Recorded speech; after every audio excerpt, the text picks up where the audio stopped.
नमस्कार मित्रांनो, वेद न्यूज मराठीमध्ये आपल्या सर्वांचं स्वागत। आपण आहोत नांदेड जिल्हाधिकारी कार्यालयासमोर। पाहतोय धर्माबाद येथील एक विधवा स्त्री अतिशय त्यांनी सर्वांना तोंड देत आज या धर्माबाद शहरामध्ये त्यांना न्याय मिळाला नाही, हे सर्व न्याय मिळण्यासाठी त्यांनी आज नांदेड जिल्हाधिकारी कार्यालयासमोर त्यांनी उपोषणास बसले। कारण की पाहतोय आता जवळपास त्यांचा तिसरा दिवस आहे, त्यांची प्रकृती सुद्धा खालवली आहे।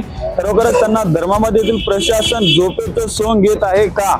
खरोखरच त्यांना नांदेड जिल्ह्यापर्यंत पोहोचावं लागलं आणि आज जिल्हाधिकारी कार्यालयासमोर एक विधवा स्त्रीला त्यांनी उपोषण करावं लागतं। ते अतिशय शोकांतिका आज आपल्याला आज नांदेड जिल्ह्यामध्ये धर्माबाद तालुक्यातील शारदा महादेव स्वामी यांच्यावर अतिशय अन्याय होत आहे। खरोखरच या ज्यांनी जे काही त्यांची 2004 मध्ये त्यांनी जे प्लॉट घेतला त्या प्लॉट विषयी त्यांची जे काही तक्रारी आहेत, खरोखरच आज त्यांनी नांदेड जिल्हाधिकारी कार्यालयासमोर उपोषणास बसलेले आहेत आणि आजचा जवळपास त्यांचा तिसरा दिवस आहे। त्यांच्यासोबत सर्व त्यांचे नातेवाईक आणि त्यांनी खरोखरच एक स्त्री ही त्यांना इथपर्यंत खरोखरच या सरकारला आणि तिथून धर्माबाद येथील प्रशासनाला एवढं असून सुद्धा खरोखरच त्यांना न्याय देण्यासाठी वेळ नाही का आज? आणि त्यांनी नांदेड जिल्हा या ठिकाणी त्यांनी उपोषणास बसले। आपण प्रत्यक्ष त्यांच्याकडून जाणून घ्या त्यांच्या काय समस्या आहेत।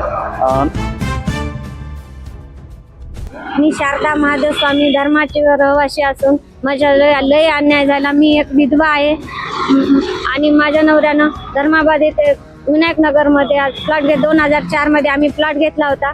त्या प्लॉटमध्ये एक 5-6 वर्षानंतर शोभा मारुती वाकोडे यांना आल्या, हा प्लॉट आमचा आहे म्हणून ताबा केला। आमची पाटी काढून फेकली आणि मारहाण सुरू केली। मारहाण सुरू आणि पुन्हा आम्ही पोलिसात तक्रार केली, पोलीसवालेही काही केले नाही। पुन्हा केल्यानं पुन्हा जीवत मारण्याची धमकी दिली। मारहाण खूप झाल्यामुळे माझ्या नवऱ्याला सहन झालं नाही, त्यांना तिथं जाऊन औषध पिलेत। औषध पिल्यानंतर मला कळलं की आम्ही सरकारी दवाखान्यामध्ये इथं 40 दिवस कमी जास्त राहिलो, कोणीही आलं नाही, विचारलं नाही, काही नाही। माझे लेकरं लहान होते, काय माझ्यावर भीती ते मलाच माहीत। तरी पण हे करून सुद्धा पोलीस आले नाहीत, कोणी आलं नाही। मग काय तरी मी इथं पुन्हा धर्माबाद त्यांचा मृत्यू माती ते करून आल्यानंतर मी माझे लहान लेकरं घेऊन काम वगैरे करून त्यांनाच पुन्हा माझ्यावर कोर्टामध्ये वळलं। कोर्टामध्ये मी लढत राहिले, सगळ्यांना सांगितलं की मला माझ्या प्लॉटवर असं झालं, कोणीही आलं नाही।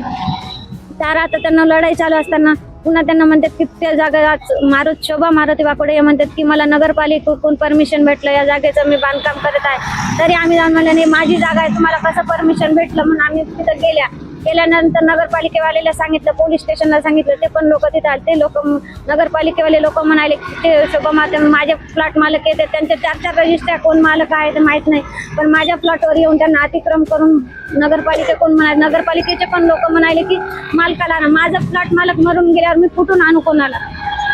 आता इथं 2004 मध्ये विनायक जोशी यांना आम्हाला प्लॉट विकला। आता आमचे प्लॉट मालक मेलेत, तर आता आम्ही कोणाला आणावं आणि कोणाला करावं?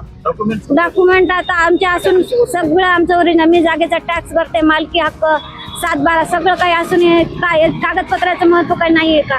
माझ्यावर एवढा अन्याय, मला न्याय भेटावं म्हणून मी आज इथं उपोषणला बसले आहे।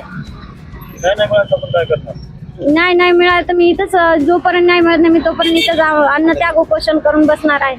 न्याय मला मिळालाच पाहिजे। धर्माबाद येथील नगरपालिकेचा मनमानी कारभार।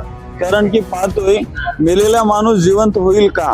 नगरपालिकेतील काही कर्मचारी म्हणतात जे प्लॉट विकलेला आहे त्या मालकाला घेऊन मेलेला मालक जिवंत होईल का? खरोखरच त्या मालकाला घेऊन आलं तर तुमचं प्लॉट तुम्हाला देण्यात येईल, त्याची कामाची चौकशी करण्यात येईल, असं नगरपालिकेचं म्हणणं आहे। कारण की पाहतोय आज त्यांनी धर्माबाद येथील शोभा महादेव स्वामी त्यांनी आज जिल्हाधिकारी कार्यालयासमोर उपोषणास बसलेत। मेलेला माणूस जिवंत होईल का?